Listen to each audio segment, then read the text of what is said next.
Good evening. This is All India Radio. I am Nishad Kumar and with me is Anita Anand with the evening news.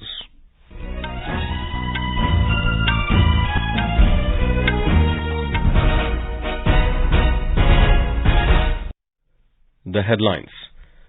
Prime Minister Narendra Modi inaugurates India-assisted housing project with his Mauritius counterpart, says India and Mauritius have a robust development partnership.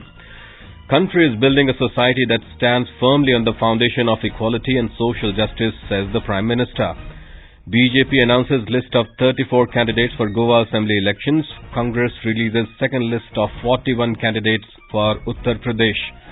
India's COVID-19 vaccination coverage crosses 160 crore mark. Government says high vaccination considerably reduces COVID-19 deaths during the third wave. Centre flags Maharashtra, Karnataka, Tamil Nadu, Kerala, Delhi and Uttar Pradesh among states of concern in view of the COVID surge. BrahMos supersonic cruise missile successfully test-fired with enhanced capability. In football, India take on Iran in the inaugural match of the AFC Women's Asia Cup in Mumbai. And in tennis, Andy Murray and Emma Raducanu knocked out of the Australian Open in Melbourne.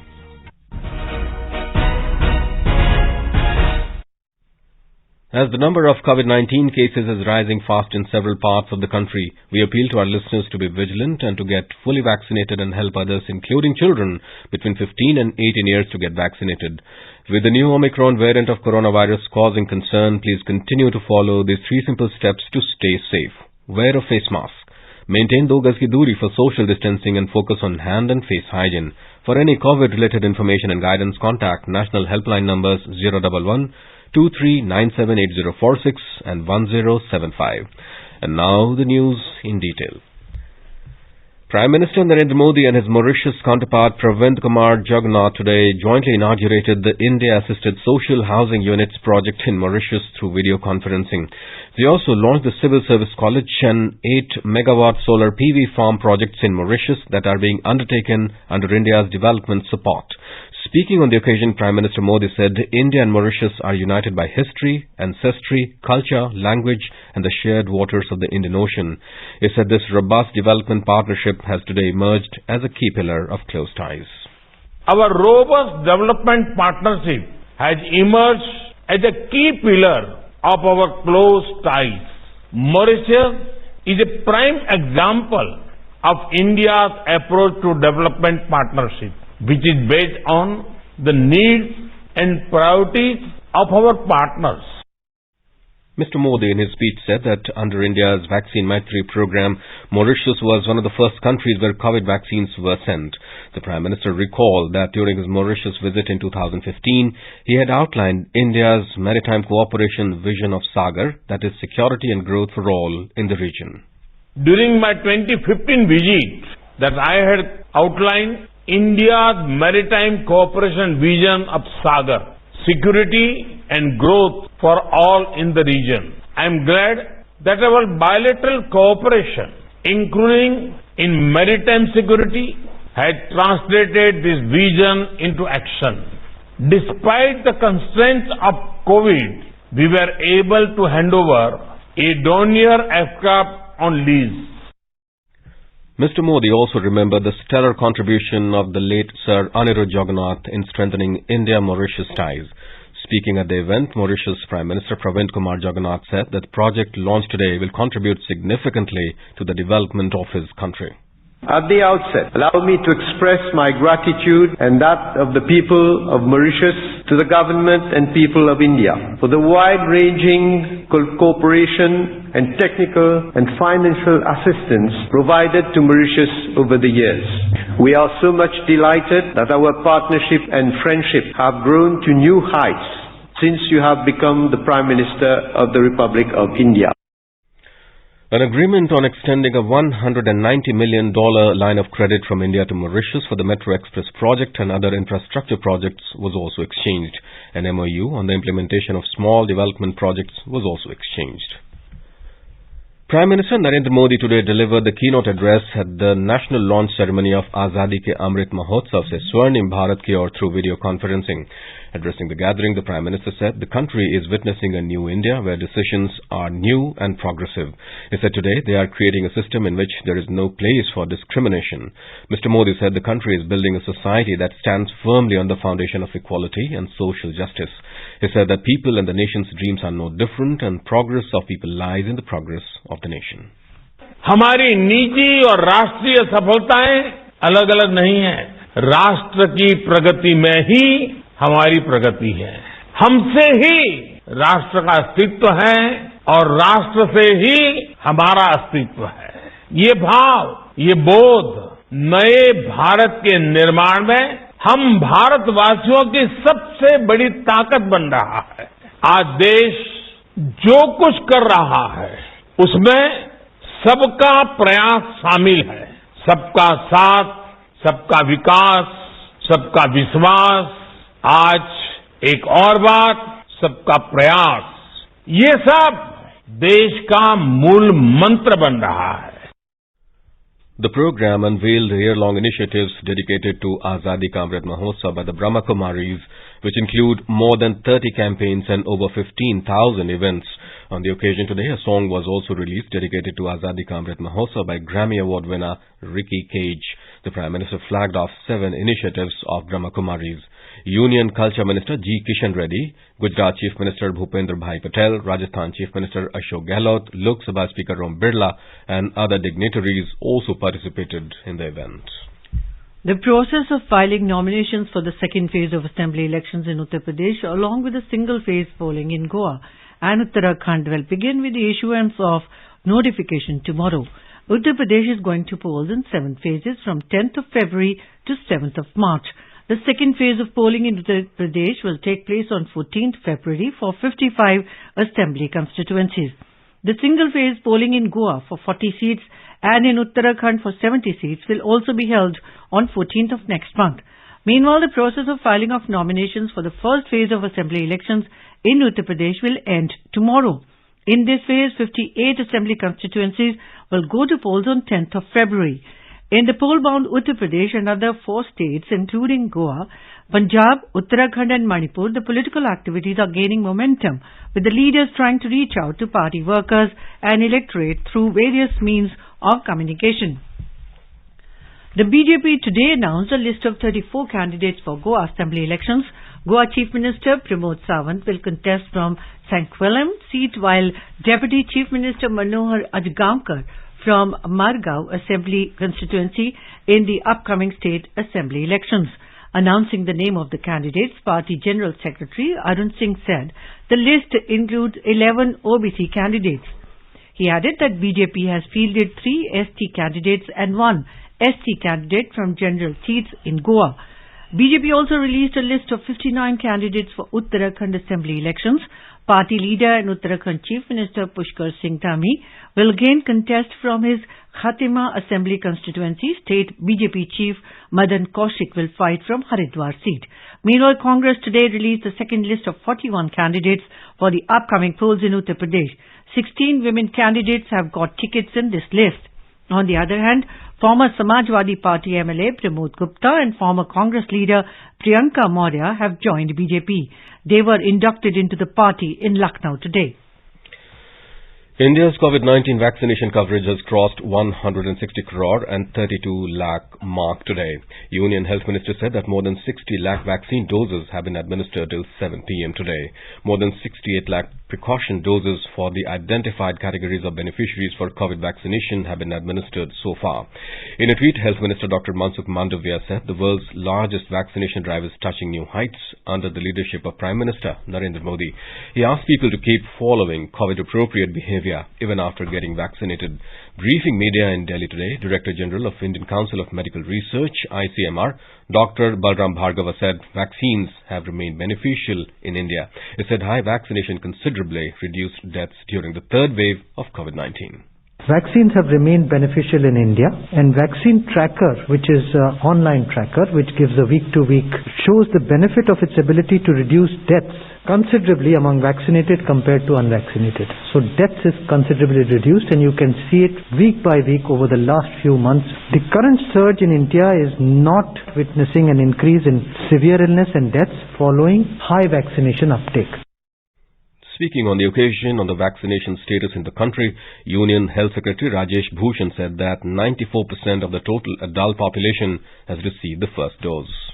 देश की जो adult population है उसके 94% को कम से कम एक dose लग गई है, 72% को दोनों डोज लग गई हैं, 52% जो हमारे यंग एडल्ट्स हैं 15 साल से 18 साल के बच्चे, उनको भी एक डोज लग गई है. This number is 3.84 crore.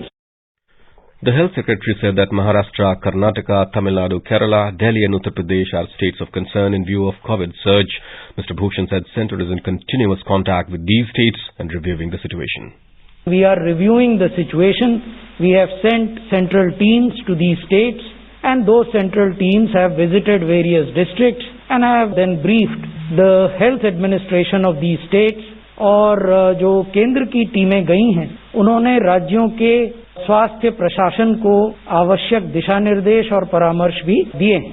अगर देश के स्तर पर देखें तो इस समय 11 राज्य ऐसे हैं जहां 50,000 से ज्यादा एक्टिव केसेस हैं, 13 राज्य ऐसे हैं जहां 10,000 से अधिक एक्टिव केसेस हैं लेकिन 50,000 से कम हैं.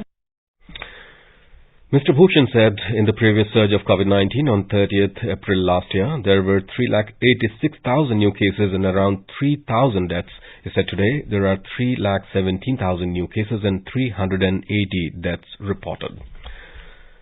As the cases of COVID-19 seem to be plateauing in Maharashtra, the state government today said that the schools across the state will be allowed to reopen from the 24th of this month.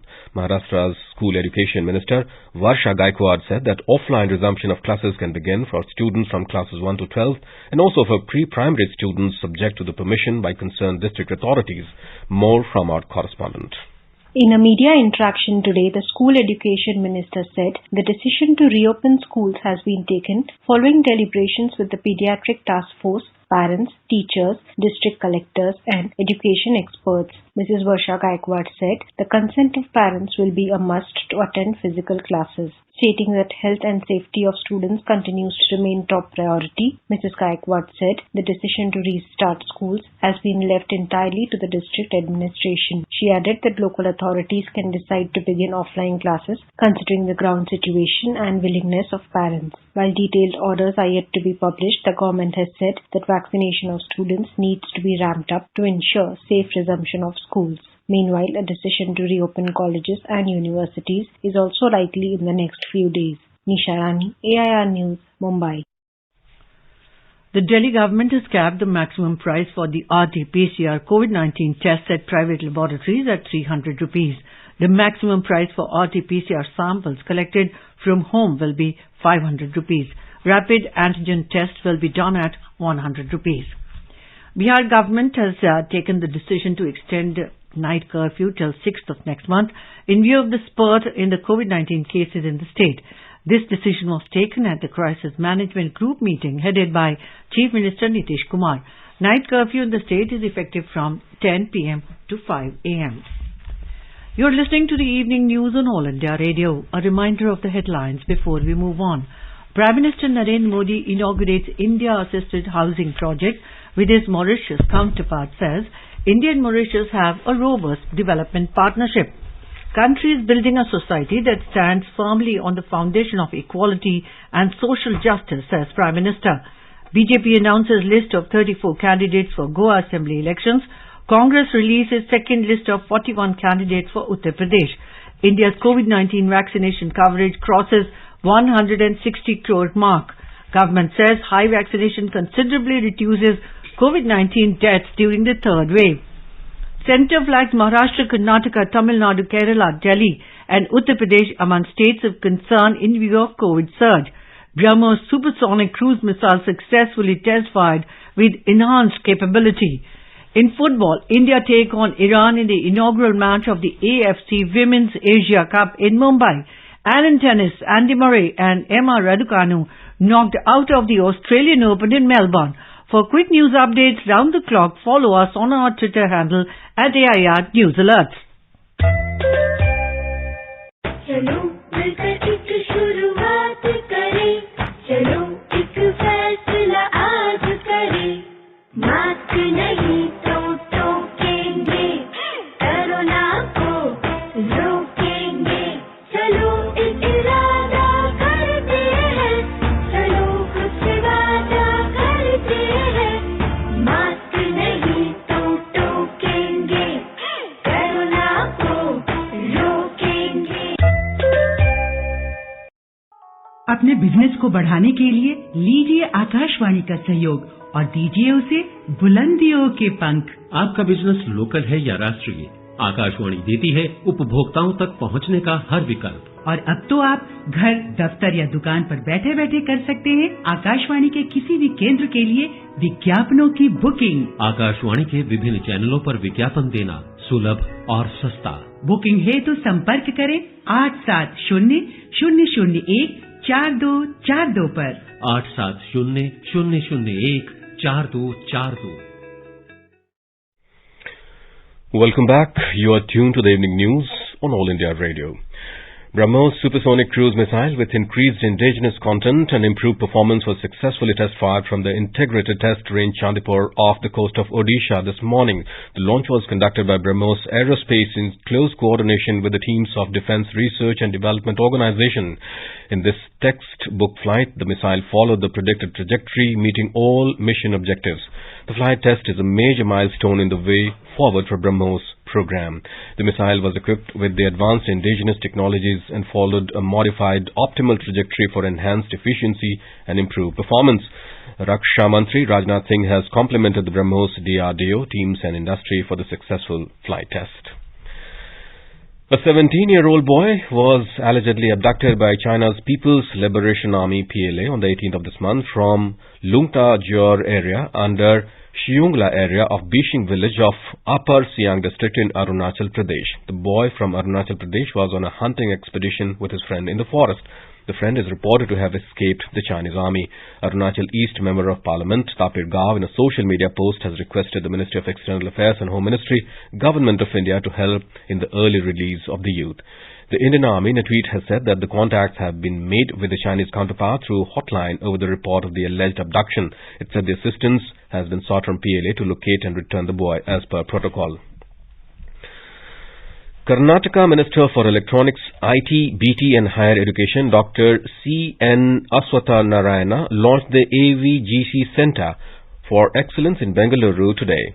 AVGC is animation, visual effects, gaming and comics. The minister informed that Karnataka has become the first state in the country to set up a centre of excellence with pioneering high-technology digital media hub under its Innovate Karnataka initiative. More from our correspondent. Karnataka accounts for a 20% share of the Indian entertainment and AVGC industry. Over 300 animation, VFX and gaming studios operate in Karnataka, employing over 15,000 professionals. Ang Lee's Life of Pi, that won recognition during the 85th Academy Awards, had visual effects and computer-aided animation created by a company in Bengaluru. The post-production facilities in Bengaluru have global recognition as they have made major contributions in popular films like Jungle Book, Lion King, Harry Potter, Kung Fu Panda 3, Godzilla, X-Men, Batman and Superman, Pirates of the Caribbean, The Chronicles of Narnia and our own Bahubali, among others. Sudhindra, AIR News, Bengaluru. Ministry of Labour and Employment released the provisional payroll data of EPFO today. The ministry said that EPFO added 13,95,000 net subscribers during the month of November last year, showing an increase of around 2,85,000 net additions over the previous month of October last year, with a growth rate of nearly 26%. The Nifty and the Sensex today plunged more than 1%, a report from the Business World. The NSE Nifty declined 181 points to close at 17,757. The BSE Sensex tumbled 634 points to end at 59,465. In the forex market, the rupee weakened 8 paise against the US dollar. The domestic unit was trading at 74 rupees and 51 paise against the US currency. Gold was trading at 48,380 rupees per 10 grams in intraday trade. Silver prices surged 140 rupees to 64,550 rupees per kilogram, and in intraday trade, Brent crude was trading marginally above $88 per barrel. Rajesh Lake for AIR News. Prime Minister Narendra Modi will inaugurate the new Circuit House at Somnath Temple in Gujarat tomorrow at 11 a.m. through video conferencing. The inauguration will be followed by the Prime Minister's address. And now let's listen to our special program, Azadi Ka Safar, highlighting the importance of the day during the freedom struggle. Azadi Ka Amrit Mahotsav.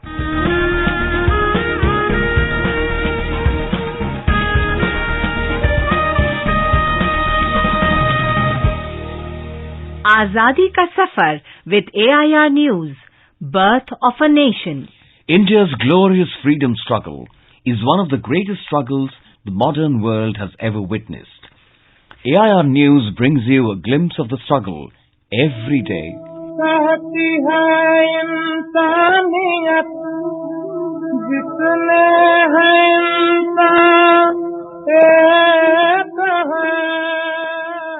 In today's episode, we remember freedom fighter Khan Abdul Ghaffar Khan, who died on January 20, 1988.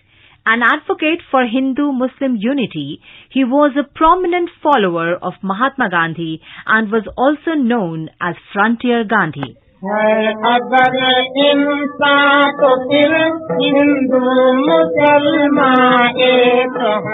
A foremost leader of the Pashtuns in northwest frontier province of British India, Ghaffar Khan entered the national movement in 1919 during agitation over the Rowlatt Acts. In 1920, he joined the Khilafat movement, and in 1921, he was elected president of a district Khilafat committee in northwest frontier province. In 1929, Khan founded the Khudai Khidmatgar, an anti-colonial non-violent resistance movement. हम खुदाई खिदमतगार हैं, लेकिन आपको बताना चाहता हूँ कि खुदा को खिदमत की जरूरत नहीं है. खुदा की खिदमत खुदा की मखलूक की खिदमत. यहाँ बदकिस्मती ये है, दुनिया में और हिंदुस्तान में अगर आप देखें, मखलूक जो है मुसलमान मखलूक मुसलमान को समझता है, हिंदू मखलूक हिंदू को समझता है, ईसाई मखलूक ईसाई को समझता है, यहूदी मखलूक यहूदी को समझता है. हम उनको कहते कि नहीं, ऐसा नहीं है, ये सब जो है ये सब खुदा के मखलूक. The Khudai Khidmatgar's popularity with the people prompted the colonial government to launch numerous crackdowns against Khan and his supporters. Khan strongly opposed the proposal for the partition of India. In June 1947, Khan and other Khudai Khidmatgar leaders formally issued the Bannu Resolution to the British authorities, demanding that the ethnic Pashtuns be given a choice to have an independent state of Pashtunistan. However, the British government refused to comply with the demands of this resolution. In response, Khan and his elder brother, Abdul Jabbar Khan, boycotted the 1947 Northwest Frontier Province referendum.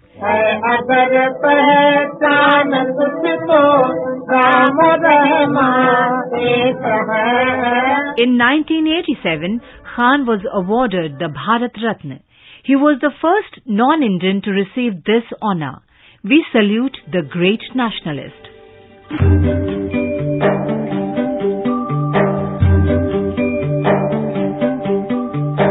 We also remember nationalist Tej Bahadur Sapru, who died on the 20th of January 1949. A lawyer by profession, Sapru was a key figure in India's struggle for independence and played a prominent role in drafting of the Indian Constitution.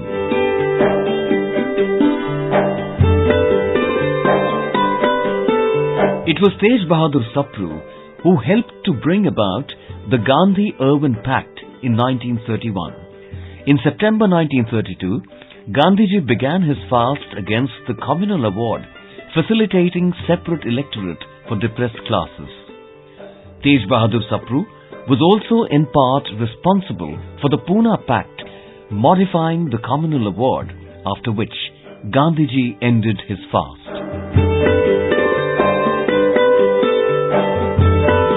Following the breakdown of the Gandhi Jinnah talks, Tej Bahadur was appointed chairperson of a committee in November 1944 to examine the communal issue in a judicial framework.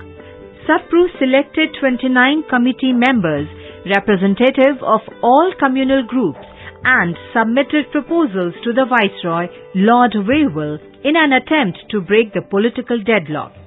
The committee's report contained a detailed historical analysis of proposals and a rationale for its constitutional recommendations.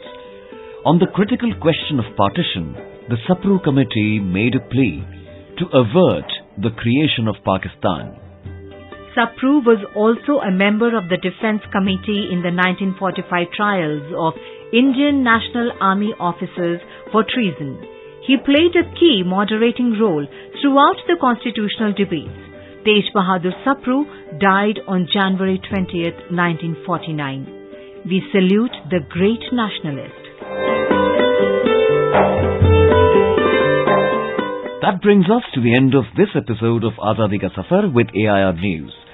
See you in the next episode tomorrow.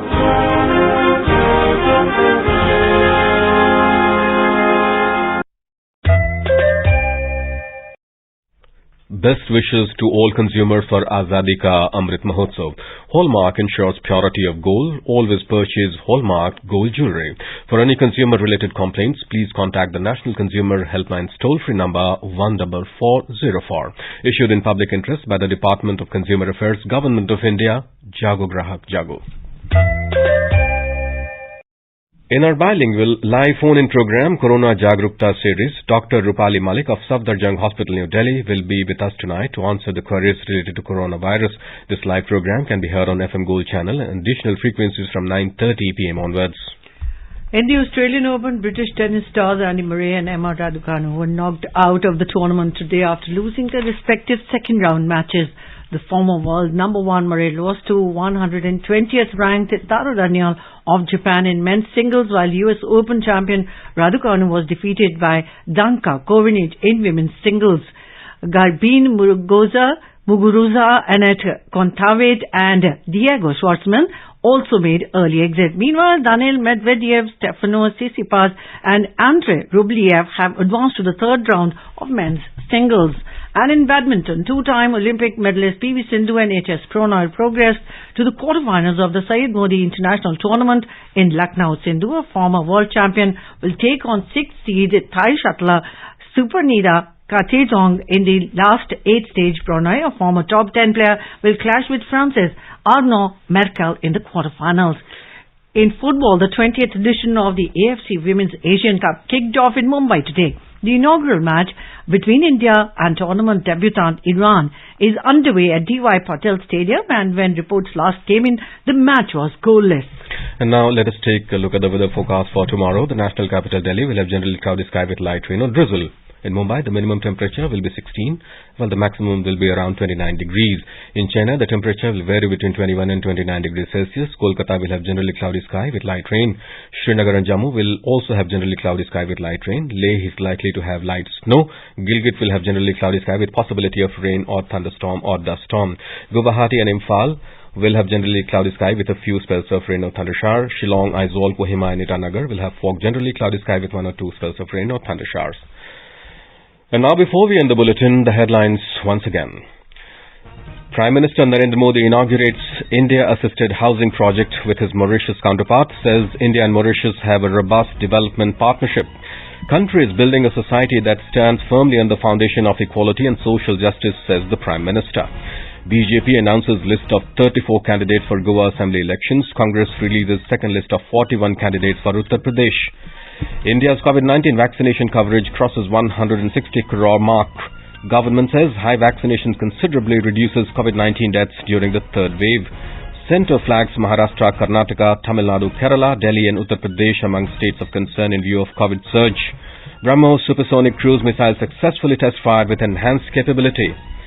In football, India take on Iran in the inaugural match of the AFC Women's Asia Cup in Mumbai.